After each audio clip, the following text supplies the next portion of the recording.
Hey, everybody. You are watching or listening to Wake Up Call, the podcast. I'm your host, Christina Previn, and joining me today for a special edition of the #FemDoctor series is Rashmi Schramm. Hopefully I said that right, MD. And Dr. Schramm has practiced family medicine as a board certified physician for 20 years. And she created more recently the membership based practice Optimal Wellness, which we're going to talk about more. Welcome, Dr. Schramm. Thank you so much for having me. I'm thrilled. Likewise, I'm happy to have you. And one of the things we're going to talk about is how stress can wreak havoc on our bodies. And that's something I'm personally interested in. And I know that that's something important to a lot of other people, as it's gotten a lot more attention, I think, in the community. So Absolutely. let's start from the beginning. Did you know that you always wanted to be a doctor? I did not. I definitely did not. I toyed around with the idea. I loved the sciences, did some volunteering here and there, but it wasn't until, around my second year of college or so that I sort of said, okay, I'm going to just dive right in and do this thing. Why was that? Well, I had started volunteering at a psychiatric hospital, an inpatient psychiatric hospital. And I was just blown away by the transformation that people were having in this. And I now realize, having practiced for so many years, that was sort of like just a magical little place, and that not all inpatient psych hospitals are like that. And so initially I thought I was going to be a psychiatrist, really. And so that's when my decision was made. Don't you see the worst cases, though, in an inpatient setting? Absolutely. But then you can, when you're at rock bottom, you can only go up. True. And when you say that you realize that the place you were at was different, what do you mean by that? Well, for starters, it used to be an old TB hospital. So if you're not familiar with these, apparently what we used to do as a society when we were dealing with tuberculosis was we would put them all away. And so it was in this, I know, I didn't either. It was in this gorgeous, I went to college at the University of Virginia in Charlottesville. And so that's, set in the Blue Ridge Mountains there. And it was just in this gorgeous vista. It was in the middle of these mountains. It was all by itself. It had tons of trails everywhere. So it really was incorporating a lot of, whole health principles that were kind of unheard of back then, right? So we meditated with the patients, we led meditations, we went for walks every day. So those were such a different perspective than sometimes no windows, I've worked in wards where it's like no windows, nobody can even tell whether it's night or day. You're stuck in this pill-filled world. That doesn't help as many people as sort of incorporating all the elements of healing. That sounds terrible. It sounds like solitary confinement. Well, I don't mean to make it sound like that, but a lot of times when people are in not a great place, sometimes that can happen. So then what happened that made you change your mind about going into psychiatry? Well, family medicine was really on the forefront when I was going through all of my rotations, right? So when we are in medical school, or at least back then, what we did was it was like full on, academics for the first 2 years, although they've changed that now, thankfully. And then really it was your third year when you started to rotate through. And it's almost sort of like, well, which personality do I fit is almost sort of what I started to look at. And right off the bat, I knew I wasn't going to ever be a surgeon. I hated being in the OR. I hated everything about it. And so I was like, well, that's a whole host of things that I know I don't want to do. Psychiatry was still in the mix of things, but, it just so happened that the family medicine physicians that I was rotating with were like these rock stars. I mean, they were, what was really attractive was they'd known these people for decades, and they didn't even need to really start off with what's going on. They already knew what's going on. And they knew their families. And so it was really more of the continuity piece that really drove me to family medicine. That's cool. So then, and you had indicated in your profile on your website that you were an immigrant. You didn't come to the US until you were about 12? That's right. Yeah. So That's interesting. Did you know how to speak English when you came to the US? I did. So I was born in Bangalore, which is, or Bengaluru, it's a really huge city in the south of India, in South. And I lived with this huge family. So it was, really a joint family. And so it was, my grandmother, and then really like a ton of my my dad's siblings. And then there were always, family members around. And it was like just a big, huge party all the time. That is so cool. So was it like a culture shock when you came here? Yes, absolutely. Yeah. So, in the throes of puberty, and we moved from urban India to a very small coal mining town in southwestern Virginia. And really, that was before the internet, right? And so the only exposure to the US that I had had was a Sears catalog. Wow. That's so funny. Well, I don't know. Maybe in, suburbia, it's representative of a lot. It wasn't. Yeah. It wasn't representative. How did you end up in Virginia?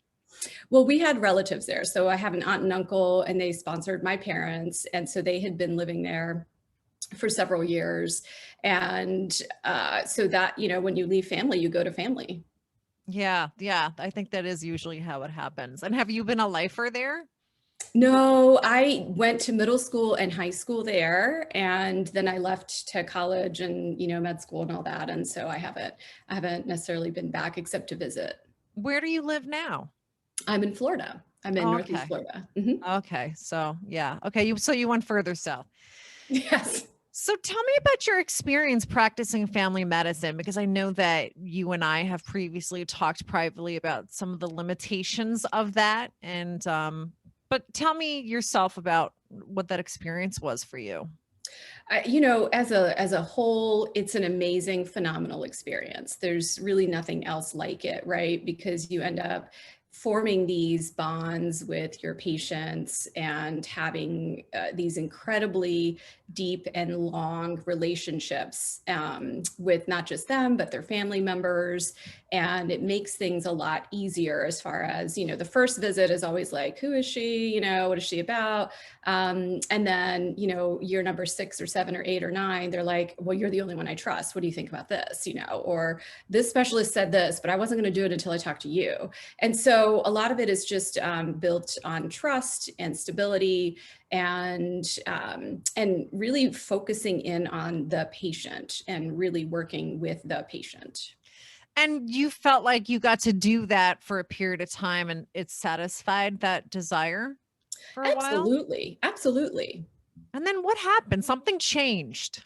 It did. And it was more something changing in me. There was, of course, external things changing, but, we're always evolving. We're always moving towards some kind of expansion. And for me, the one thing that I really started to notice was I never had any training in anything having to do with mind-body stuff, and not even mind stuff, right? And a lot of what was coming through the door for me, because it just ends up that if you're a woman physician, you're going to have a lot of women patients, right? And so, and a lot of them were moms like me, and they were really suffering from, anxiety related issues, depression, and they were all kind of tied back to stress. And all I had were a handful of pills to prescribe, right? Yeah. And so, and it just wasn't, it was such a limitation and a limited view of what really we could offer. And kind of in conjunction with that, I had 2 little kids back then, and I was working a lot. My husband was working a lot. And there was just this like, what else is there in life? Like, yes, I'm doing the things I'm supposed to do. And there was just sort of like, what is going on? It wasn't, it was like a low level burnout. It wasn't like one big, huge, massive, mess, but it wasn't great. Yeah, I go to a lot of personal development events and coaching and things of that nature. And it's interesting. You never really see people in their 20s or even early 30s. It's always, I'm 45. So it's always people really in their 40s or over. And I started thinking one day, are all the 20-year-olds or 30-year-olds, are they just not miserable yet? And I really think, in some way the answer is yes. They haven't been alive long enough to have done something long enough where you in some way start to get a little maybe bored with it or dissatisfied with it, or where you actually get so good at it that it just starts to become really routine. Mhm. And I'm not suggesting that was your experience, but I know that's been my experience. So I can relate when you say that, something just after a while just wasn't working anymore. And it was like this low level burnout, you know? Absolutely. Yeah, no, you hit the nail on the head. And, I have a coaching practice and, a medical practice. And I was just thinking, as you said that, I think I have one woman who's younger than 40. But really the rest are 40s, 50s, and 60s. And it's just an interesting, evolution, right? And I do think we start to look around and go exactly like you said, there's got to be something more, like there's something missing. Yeah. Yeah. Yeah, definitely. I've had that experience too. I think I might still be looking for it a little bit too. But what I've learned by talking to my fem doctors is that it doesn't seem that your medical school education does focus at all on a mind-body connection. Everything is about, well, this is how the body works and functions, and here's what it looks like when something goes wrong, and here's how we treat it. And usually it's pills. Is that an 100 accurate statement? 100% accurate, Christina. You're absolutely right on that. And in fact, I swear towards my third year of med school or even residency, I was like, how can anyone possibly be well? Like there are so many things that go wrong. And so we really end up being, instead of being a healthcare delivery model, we end up being a disease care model, really. Like we're only able to, when we come out, if I'm being fully truthful with myself, we're only able to deal with, if you have this disease, I can help you. Yeah.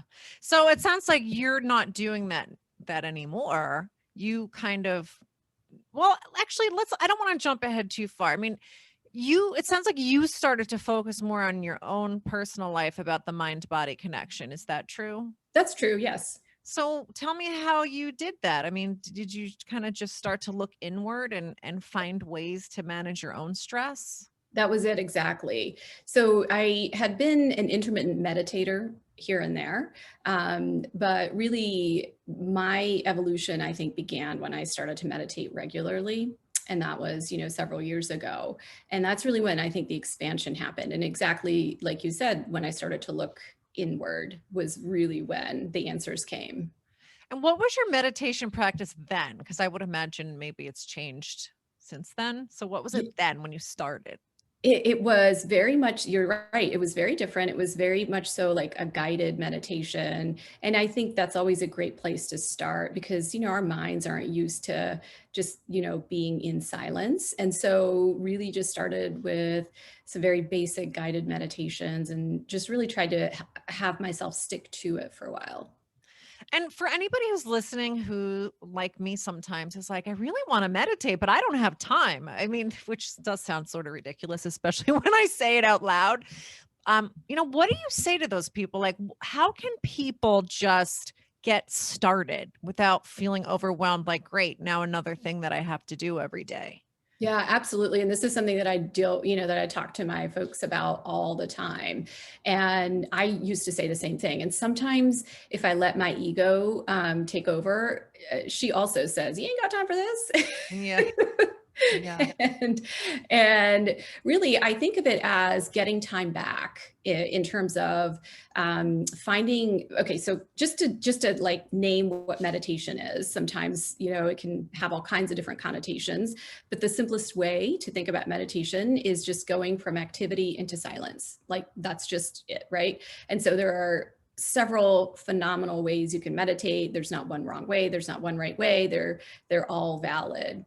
And so when you kind of look at that, just going into the silence, going into, the quiet is valuable because that's really where a lot of our, self-repair mechanisms for the mind and the body happen. And we've got studies to prove that now.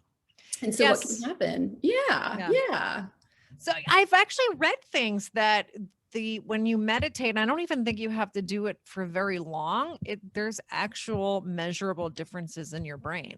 There are actual measurable differences. You're exactly right on that. Even first-time meditators start to show differences in brain level activity. So we start to go from, kind of that midbrain, sort of like the reptilian brain, where we're in that fight or flight response, especially if we're feeling stressed out. We start to move things out into the frontoparietal lobe. You start to see more activity there, and that's really where the big money is, when you can step out of the fight or flight and really come into your own self. And that's related to stress too, right? It is. Yeah. So let's talk about all of the terrible things that stress does to us in our bodies. Yeah. Give us some insight. Yeah. So I like to define stress too, because it can mean all kinds of different things to different people. And so stress is just the perception of physical or psychological harm, right? So you can have the same situation and have 10 people in the same situation, and they'll all respond differently to that particular stressor. So it really is a very subjective thing and so hard to measure and quantify. But in the whole, we know that not just our country, but as a planet, we have too much stress, like period. We just have too much stress. That's like not up for debate. That's it. And so, your question of what can stress do to us, we have studies on what stress can do to us, right? So we can have, if we live in a chronic stressed out state, right? So short periods of stress we can deal with. Like we are hardwired to, like, we're great at, like if we're driving and something terrible is going to happen, we have an acute stress response, we have to swerve and we have to whatever, like we're good with that, right? So what happens when something acute like that happens is our heart rate goes up, our blood pressure goes up, our pupils dilate, blood is really rushed into the skeletal muscles from the gut, for example, and that's to help us either fight or fight, right? Like we have to make these decisions. It's helpful for us at those moments. Now, what happens is over a long period of time, there's this like chronic daily stress, right? And it can be from a whole host of things. And what can happen is your blood pressure can stay up, your heart rate can stay up. You can really have poor blood flow to your gut all the time. You can have decreased immunity all the time. And that's really where you start to have a lot of issues with not just your body, but also your mind as far as health goes. But is it really stress, or do we just think it's stress? Like I know people that just going to the airport, great example. You can just see the anxiety that I'm not going to name any names, but I have certain people that I know where going to the airport is so stressful for them. They get just anxious and, irritable, and you could just see it, and actually kind of stresses me out. But then you'll have someone else like me, for instance. I used to travel a lot till recently. And, I've gone to the airport so many times. It's just sort of, it's nothing new. I know how to navigate my way, through security and all of that. But then, some people just have experienced stress and anxiety all the time. They're just always on high alert about everything. And then you get other people that are just like very chill all the time. So when you talk about stress, why do we all have so much more stress than we used to? What's going on with that? Great question. I think, there are lots of scholars that can answer it in different ways. And you hit the nail on the head when you said, you're pretty chill when you go to the airport, but the person who's maybe going with you is really freaking out. And the other thing I thought was really interesting that you noticed was sometimes you even freak out because they're freaking out. And one of the really interesting points you brought up was that emotions are contagious, right? Yeah. I mean, we know that. So if you're hanging around somebody who's always really chill and really happy, you kind of start to get that way. And so that's also important as well. And then you also brought up a really good point of no two brains are alike. that we're dealing with a conditioned sort of system of how we grew up, what, people around us thought about flying, maybe previous experiences, maybe it was traumatic, maybe it was from watching too many movies or reading too many books. And really, that's why it's just so subjective, because each time I talk to some, like I have probably had 6 or 7 patients in the last, few years be like, well, can you measure my stress? Can if only there was a way to do that. There's not. And so that's what makes it really hard to kind of get wrapping around, sort of the idea of it's really a non-quantifiable thing. Well, I know you can't measure stress, but you can measure other things. And what are the other indicators that are largely associated with stress, absent some other medical condition? That's right. Yeah. So when we live in chronic daily stress, what we also see is chronic inflammation, right? And so same thing, acute inflammation, you get a gash or cut, we need the inflammation to heal that gash or cut, end of story. But what we're living with, a lot of people are living with, is chronic inflammation. And so we can measure a few of those things. And some of those can be increased cortisol levels. It can be, decreased levels of helpful hormones, actually. And so the problem when you start to say, I want to measure this hormone or not, our hormones are up and down, they're cyclical. So it depends on when you measure it. So there's really not a great way, but what you can look at, what is the downstream effect of chronic inflammation or chronic stress? And that's, hypertension, it's coronary disease, it's heart attacks, it's strokes, it's diabetes. It's pretty much, 85% of all of our chronic illnesses are related to chronic stress, chronic, inflammation, making bad decisions about, whether it's diet or sleep or, whatever it is, that can all stem from that stress. So if somebody is listening that recognizes that they're in this constant state of stress, maybe they're not so receptive to meditation. What else can they do? Yeah, absolutely. There are so many other ways to release stress, right? And that's really what I do in my coaching. Is I don't come in and ever say here's what I recommend for you. It's actually the very opposite thing of what a doctor might do. It's let's harvest what you think is meaningful for you and what in the past has helped you. And so quite honestly, a lot of folks start with just getting to exercise every day, or some of them will say, I just want to figure out how to get to bed on time. And so whatever is meaningful, that's going to, everything is connected, right? If you're going to bed on time, you're going to have more energy. If you're exercising, you're going to sleep better. You're going to make better food choices. They're all connected. And so it really starts somewhere, start small. I think a lot of people underestimate the real value of sleep. Can you talk about that? Yeah, absolutely. And so did I, Christina. I mean, for years, right?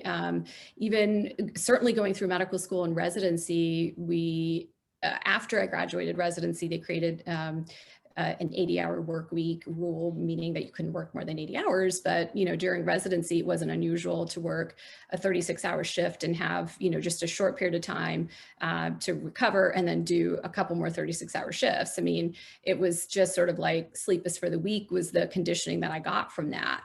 And it's the exact opposite. It's not for the weak, it's for the strong. That seems impossible. I mean, I know how I am when I'm tired. So I don't think anybody would want me making big decisions for them if I was that tired. Yeah. I mean, that was the training that was very patriarchal. It had been like that for, I don't know how long, and it wasn't going to change. Right. And so, luckily, people did start to realize that was really detrimental, to actually training good doctors. And so I of course didn't get that benefit, but yeah, but other people are, which is what matters. Yeah. So I know that you're plant-based. Were you not always plant-based? And, when did that start? Yeah. So I would a lot of times eat dairy. And you say that like it's a bad thing. So we could talk about dairy, more than happy to talk about it, but let's do it. Yeah, so it was probably 5 or 6 years ago when actually my kid, who's now 16, she was watching a documentary and she was like, yeah, I'm never going to eat, dairy ever again. And it wasn't like we were guzzling milk or anything. It was just, cheese. Like cheese is just so addictive. Yeah. And so I love so I cheese. was eating a lot of cheese, and really just decided to cut it out, and have noticed so many things. Like I just thought like being bloated was part of my life, and it's not. It was coming from the dairy. Really? The dairy? That's so funny because I just cut out gluten and dairy for maybe a week, and it's incredible. I don't feel bloated. I Oh, lost 10 pounds on the scale in 1 week. And I know that's not fat. And this has never happened to me ever in my life. But I lost 10 pounds on the scale just cutting wow. out gluten and dairy for a week. Wow. And I had cheese yesterday. Uh-huh. I had quite a bit of cheese yesterday too. And I feel bloated today. Hmm. Deduction. I know. I know. And would you believe that my mind though is still like, oh well, maybe you could just eat cheese, once in a while. There are so many, there's actually a whole book that's called The Cheese Trap that talks about, cheese has a lot of things that are very addictive to it, which is why it's usually when somebody decides to go plant-based, it's usually the very last thing that they're willing to let go of. And you just have to work through that. Like, I work with patients all the time that are, trying to go plant heavy, plant-based, whatever it is. There's no judgment from me about it whatsoever. It's when you're ready, and kind of like you went for a week and you noticed you weren't bloated, and then you ate it and now you're like, oh, I'm bloated. Well, I was hoping that maybe it was the gluten that was, the magic ingredient or lack of ingredient that changed everything, but obviously it wasn't. I mean, maybe it was part of it, but obviously I was hoping I could get away with eating dairy.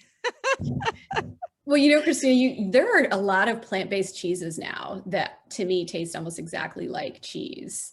So I would say give them a whirl. I will. I thank you for recommending that. I will do that. I can't, Yeah. it's hard for me to believe that they're as good, but if they are or they're close, I'll try them. Yeah, it's worth a try. I mean, you'd want to go to like a Whole Foods or something to pick out a couple kinds that you might want to check out. But yeah, Well, maybe you can email me some recommendations and things that you like, and I can actually absolutely. share that with our audience. So I'm sorry, I think I just totally cut you off. So you were talking about your plant-based introduction, right? So you cut out cheese first? Well, no, that was the last thing I cut out. Oh, a last thing. Okay. Yeah, I get it. I get it. Yeah. I mean, I was raised vegetarian, so meat was really not like a big part of my diet anyway. Okay. My husband, it really was. I mean, he was raised in the South, and they ate meat like 3 times a day, and Is so he plant-based now? he is. Yeah, he has been for probably a Wow. little over 7 years. Yeah. How'd you get him to do that? Well, I didn't. That's the thing, right? Because for years, like it was like, my kids and I, my girls and I, because they decided, they were like, we're done. And I was like, okay, great, let's figure this out. And, he was still a little bit hesitant about the whole thing. So for a while, he would still like, I'd make all our meal and stuff. And I was totally fine with him like grilling chicken or fish or whatever. I was totally fine with it. And I think as he started to really see the mounting evidence that you never need animal protein, because he's, he works out a lot, and he's just kind of like, was in that mindset. Yeah. And really that's been several years ago. But, the key is to never, like, you can't force your opinions or your, sort of like, you can't be that dogmatic. So it was the lack of dogma that actually he was like, oh, all right, this is actually really tasty.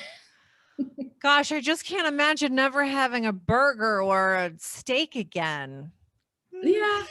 And that's, again, personal decisions, right? So as far as burgers go, and I'll email you this too, but, there are a lot of really good plant-based options. I mean, I would not call them healthy. I would not call them whole foods, but, as far as like environmentally, they are pretty phenomenally better for the planet if you choose a plant-based, like a Impossible Burger or any plant-based burger is going to just, it's going to save I don't even remember, but it's hundreds of gallons of water, et cetera, et cetera. Well, I will definitely look into that too. I drink almond milk, and to me, it tastes like milk. But Yeah. other people say, "Ew, that no, it doesn't." So I don't know if my palate is that sensitive. So I will definitely try that. Wow. Yeah, I will. Do feel better, and I know that we don't eat enough vegetables. I mean, I guess if you're plant-based, you're eating a lot of vegetables, but if you're eating meat or, dairy and those kinds of things, every time you eat the meat, there's less room for the vegetables. And so I find that I'll fill up on the protein, but then I'm not really eating a lot of vegetables. And it seems kind of crazy to me that the American diet is completely lacking in vegetables. I mean, how do we not all die? That's such a good question because our bodies are incredible, right? So sometimes I ask, like I have these kind of almost like elite, not elite, but they consider themselves to be high level athletes a lot of times, and they've never once thought about what they eat. And I'll say, well, what kind of car do you drive or whatever, right? And generally, because I'm in an affluent community, the answer is going to be BMW or a Lexus or something like that. Well, what kind of gas do you put in it? Oh, only the premium. Okay, great. Like, have you ever put in the crappy gas? Have you ever, even if it's available, would you put in leaded gas? No, of course I wouldn't. And so it's like, it turns out apparently they can run on really crappy gas. For a long time, things just start to break, right? So you start to have illnesses and diseases, same thing. So our bodies can put up with a lot of abuse. And so it just depends on, it's always ready to heal. It's always ready to heal. So it's like, if you have sort of like 3 or 4 bad meals, or you feel like they're bad, then flip it. And guess what? You're gonna start to feel better right away. Well, do you follow Dr. Mark Hyman? I have, yes, but I'm not like, every Well, day. you're familiar with him though. I am, yeah. He says he's, supportive of plant-based and whole foods and things like that. And he says a lot of people just walk around feeling crappy all the time, and they don't even know that they feel crappy. That's because true. if they actually ate healthy for a while, then they would know what it felt like to actually feel better. Oh, it's absolutely true. And I can tell you that from just having worked with patient after patient after patient, right? I mean, thousands of patients over the years. And, you just have to be gentle with them. And even now, you have to let them make their choices. But coaching can really speed up that whole process, kind of really just pull out all of their motivators and, take out limitations and all that. And the most common thing I'll hear is, oh my God, I didn't know I could feel this good. Yeah. Well, I've noticed that when I'm eating better, I feel better. But then if I, fall off the wagon and I eat, a bunch of carbs in a short time, or really like if I spend one day eating carbs, probably not going to feel it. 2 days, I feel like I got hit by a truck. I feel tired. I don't want to do anything. And then I realize it's from what I've been eating. And then all you can do at that point is just start eating better and just wait for the after effects. That's right. Like the very hungry caterpillar. You just wanted one large green leaf after that. Yes. Yes. So I want to go, I do want to talk about your coaching, but I want to go back to when you really decided to leave traditional family medicine. Was it like, I'm done, I'm out of here, submitted a letter of resignation? Like, how did it go? Yeah. I, in my mind, Christina, I said it 10 years ago. And then, it's not that I hated my job at all. And, I was working with some really phenomenal people in a really good, it was great in so many different ways. It allowed me to really make huge impacts on a lot of people. So there wasn't like I hated going to work every day or anything like that. It's just, I felt very limited and I knew that I could do more. And so I lived with kind of some of that for probably 6 or 7 years. But in that time, I was educating myself on meditation and Ayurveda and, just holistic types of ways. And I was using it every day. So, even if I only had 15 minutes, I was still using it with my patients. And so it was kind of almost an evolution in my mind, although physically, if you looked at the space and what I was doing, it wouldn't have looked different. And then really it was a little over 2 years ago when I did, I started to really have discussions with my partners, and actually my husband, I was working with him as well back then. And so they all understood. And so I turned in my letter, and I was still there, and I stayed until we found a replacement. So that ended up being 8 months, which was a really long time. I just don't think I'll Yeah, do it again. that is a long time because mentally you were done. I was so done, and it was so draining because, I mentioned how important these relationships were. And, a lot of times, literally, like I had patients that were just coming in every 2 weeks because they were worried they wouldn't see me again. So my schedule just got booked like full. And so and I was writing a lot. Like I was trying to write a lot of subtle information for whoever was going to take over after me. Cause there's so much other than just a diagnosis. Like, look, this person's already tried X, Y, Z, and Z, and they're really sensitive to this. And so it was like these really long notes, and it was, yeah. Well, did you already have the idea that you were going to start the Optimal Wellness organization, or what did you think you were going to do at that point? I did. I knew that I was going to do a membership-based practice, and I knew that I really, at that point, was going to focus on, when you leave a big organization like that, you have a lot of restrictions, right? One of the restrictions are, some of the covenants have to do with where you can practice and for how long, and it's part of leaving a job. And so I had to keep a lot of that moving stuff in mind for myself. And so I knew that I was going to start something that looked very different. I wasn't trying to make a carbon copy of what I left.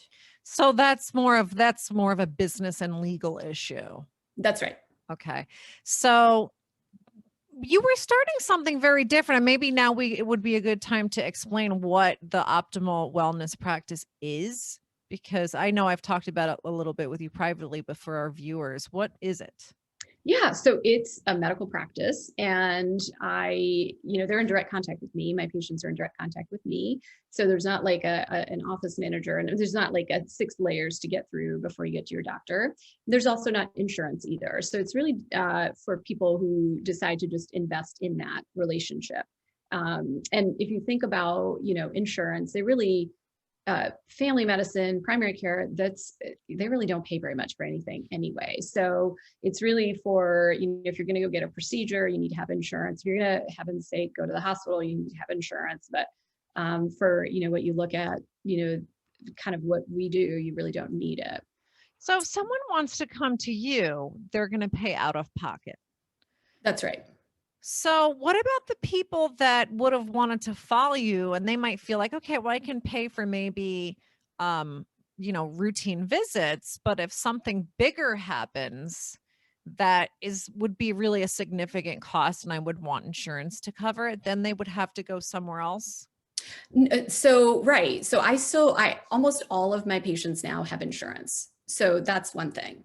And what I offer them is completely different than just traditional family medicine. So what they're paying for isn't just for me to write them a script or just for me to send them off somewhere. And I do check labs, and they use their insurance, right? So they all have insurance, period.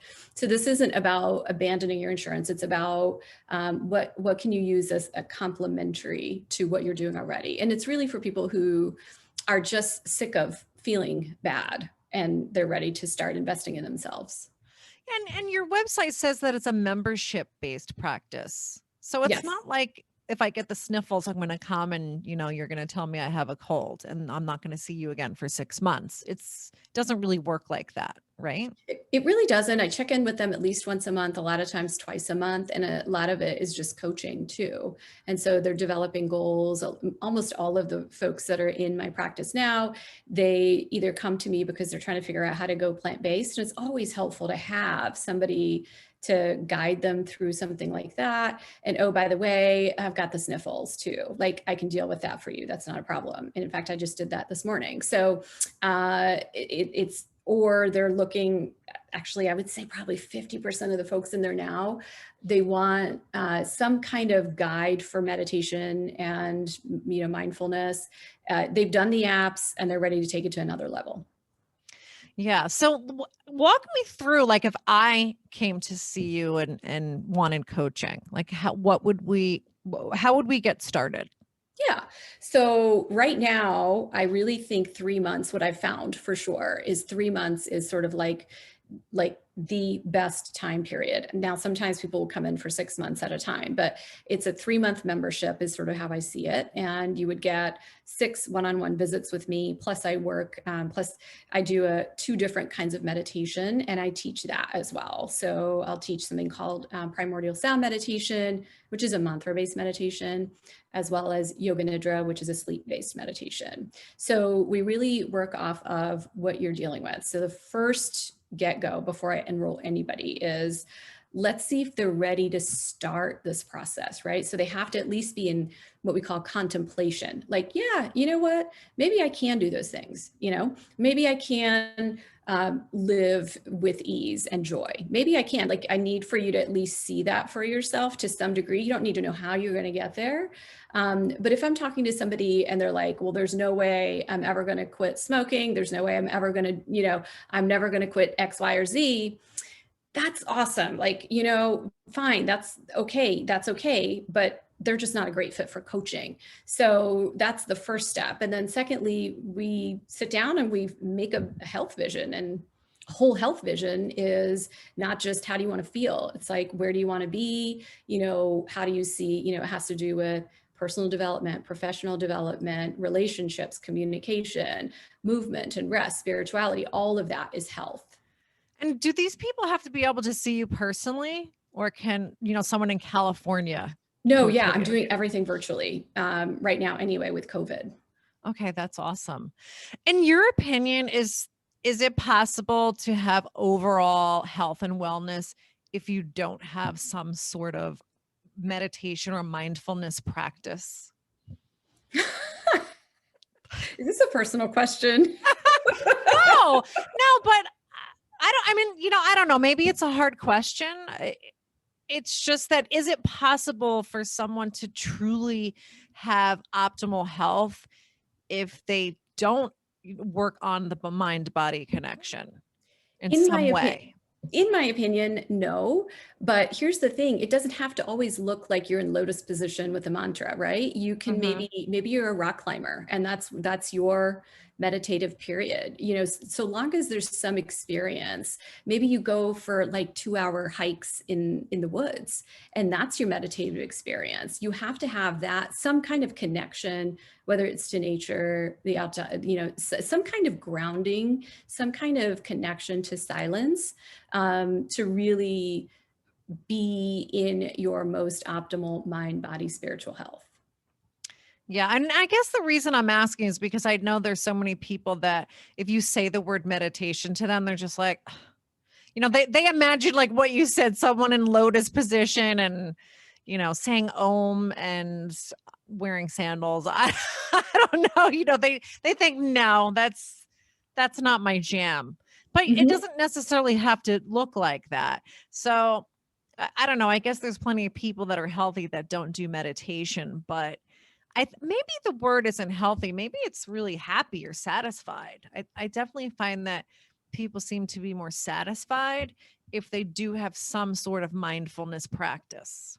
Right, exactly. And so, the ego is really strong, and anything, and ultimately, one of the things that happens when you do meditate for a long time is you can start to touch things that are beyond the ego, higher states of consciousness. You don't have to live there, but you can touch those little pieces, and you can get there, like I said, in so many different ways, right? I mean, and so it is almost always like that conditioned mind that's like, ew, I'm not going to do that, And so if you're self-aware enough to go, well, where did that come from? Like, why do I have those thoughts? Like, what is wrong with just sitting down and noticing my breath for 5 minutes a day?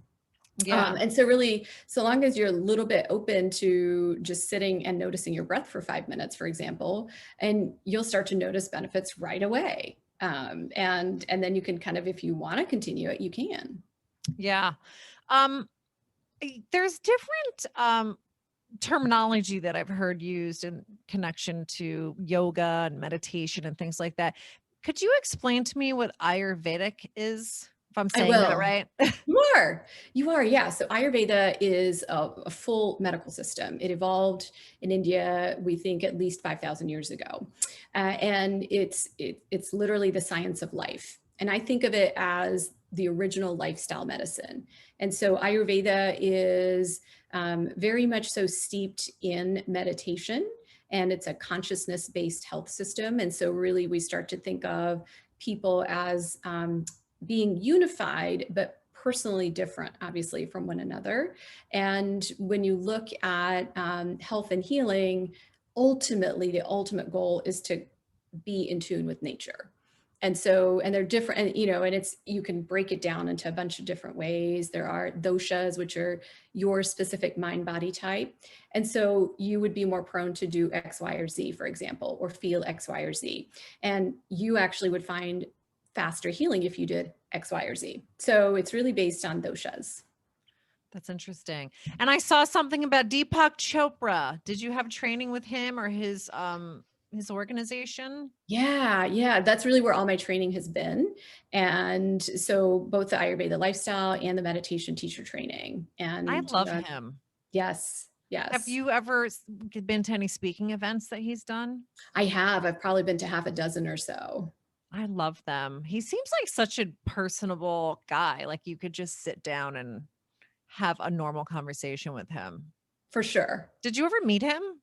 I have, but very briefly it was like, actually the last one was the last big meditation sort of retreat that they did, which was here in Florida last February before COVID happened.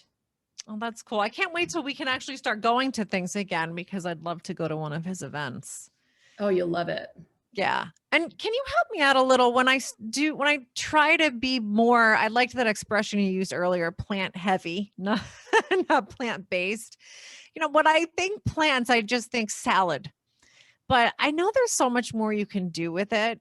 What do you eat? Like, what's a typical day for you?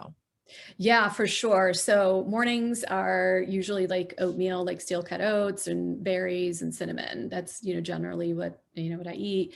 Lunch is usually, there's also whole grains, right? Like we've got, you've got quinoa, you've got kamut, you've got brown rice and all kinds of lentils. And so like usually I will make big bowls of these for lunch, and my kids will take some, my husband will take some, and I eat some. And so there's usually whatever veggies, and then there's a couple different sauces so they can, make it their own. And then dinner, usually we'll have something that I can make in 40 minutes. Like that's my only goal. Like it's got to get done. And so it can be pasta, but it's usually like, banza, which is, made from chickpeas. And then we can throw in some veggies in there, and it's got tons of protein and fiber, and you're good. It's whole grains. Or we'll make, like a vegan chili, for example. So it's, you kind of get through those rotations where you just sort of end up eating a lot of the same things. And I do joke about how much time I spend chopping vegetables, for sure. Yeah, I know. And I'll go through phases where I'll roast vegetables too, but it just seems like it takes so long. I know. It does. I mean, sometimes I'll take some shortcuts and I'll just get like frozen veggies and, they're already ready to go and whatnot. But it is definitely something to get used to, for sure. And what about Thanksgiving? Tofurkey? Yeah, but we've kind of even moved away from some of the tofurkey stuff too. We just have really like these glorious half Indian, half, sort of traditional kinds of meals. Well, that's nice that everybody in the house is vegetarian, because I think it would be really hard if there was someone there, eating pizza. Although, can you have pizza? Oh yeah, we make pizza all the time, and we have pizza all the time. Even like Mellow Mushroom, they have vegan cheese. So you load them up with veggies, and they have a little option where you say, I don't want the butter, and it tastes amazing. I'm gonna try this stuff, because if I can still satisfy the urge to eat those bad things, which I'm saying in finger quotes, it might be really doable. Oh, it's so doable. It's just a matter of like trying what you like, right? Because everybody has a different palate. And so I have had good friends of mine, physician friends of mine, who just go from eating the standard American diet to like this like crazy vegan, like no fat, no salt, all veggie, and it never lasts. And I'm like, Yeah. don't do that. Like, why don't you go easy and try things and be nice to yourself and like just enjoy it. Food should be joyful. Yeah. I mean, I think for me, it's just kind of not knowing how, not really having people like you around that are, I can see what they're eating. And all I'm thinking is, okay, I'm going to eat a big salad, but you can't live on that forever. That's just going to get boring.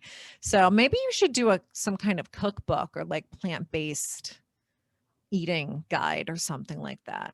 Yeah, for sure. I know people have told me that too. I've got to, first of all, Christine, I've got to start figuring out how to take like really pretty food pictures because I make pretty food and then I like take a photo. I'm like, ew. Yeah, I know, right? It's got to look good or no one's going to want to eat it.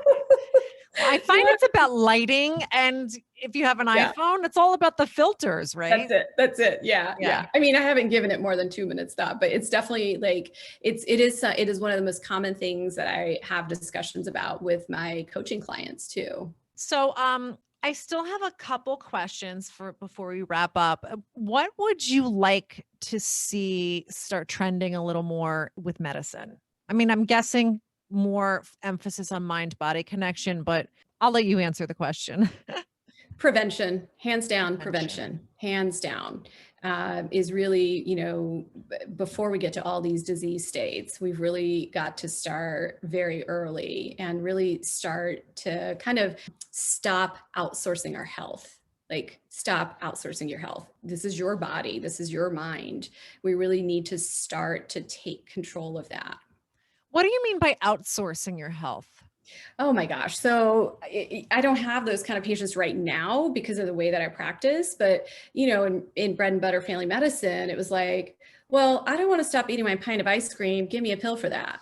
I don't want to stop. I don't want to exercise. Give me a pill for that. Like that's outsourcing in my opinion. No, I get it. I get what you mean. I actually had my dermatologist recently say to me, people have to have discipline when we're talking about health. So, if you have, like, I get eczema and she had suggested that's could be an inflammation issue. And she was saying in a very loving way that people really need to have discipline. So if you know that you need to manage your stress better because you're having health problems related to it, then it's incumbent on you to make sure that you do that. So I think that's really aligned with what you just said. Yes. Well, no pun intended, but that can be a tough pill to swallow. Sorry, that was a really corny joke. But, I think our culture has just gotten so accustomed to just taking a pill or giving me a cream or whatever it is. And that's just going to fix it. That's right. It does take discipline and self-control to actually look forward and say, okay, well, if I do this, if I eat all that pizza and cheese and dairy and all of that, then I'm just not going to feel very good. Right. Right. Yeah. So what kind of people are coming to you? I mean, there must be in a place where they're ready for that.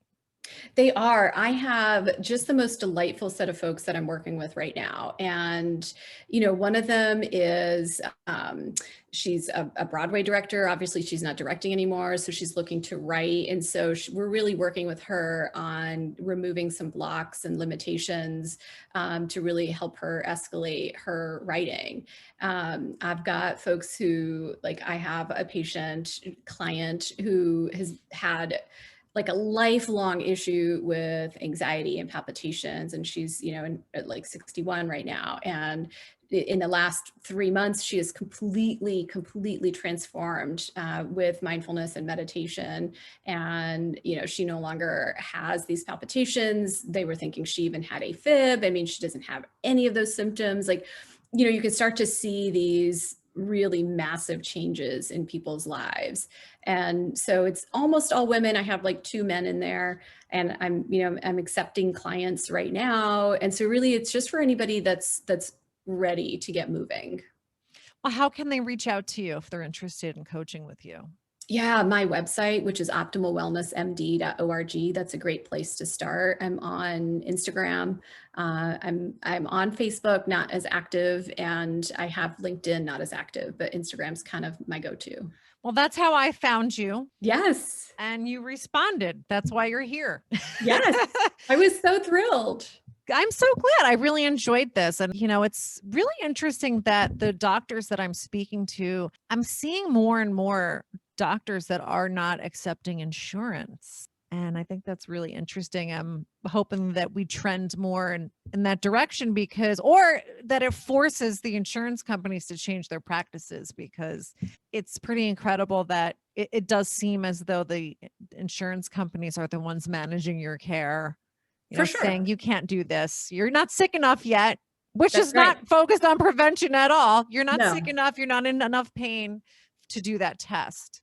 And that's frustrating, I know, for the doctors, but also for the patients. Absolutely. The insurance companies are in the driver's seat right now, 100%. And, I don't know the numbers right off the bat, but, they're making billions and billions of dollars in profit. They do not have your best interest in mind at all. Well, as long as they're making that kind of money, I don't think there will be any incentive for them to change. That's right. I had suggested to somebody, why don't all the doctors just, band together and just stop taking insurance? But it will only work if everybody does it. So I'm not sure that's ever going to happen. I know. Yeah. We're really trained to be very conformist through all of our training, for sure. Well, so are lawyers. Yeah. Well, so are most people, right? That's true. It's the innovators and the outliers. They're the disruptors. Those are the people that change things. But I see you as one of them because you branched out. You're doing your own thing. You're not taking insurance, and kudos to you. Thank you. I definitely see myself as a disruptor as well. I didn't initially, but absolutely. Stepping out of the system was the most terrifying thing I've ever done. Yeah. Well, if it's not uncomfortable, right, there's no growth, right? You're absolutely right. Well, thank you so much for sharing all of this. I will be watching you on Instagram, and I would love to do this again sometime, especially if there's something specific that you want to draw attention to. I'd love to do that. I'd love it too. Thank you so much, Christina.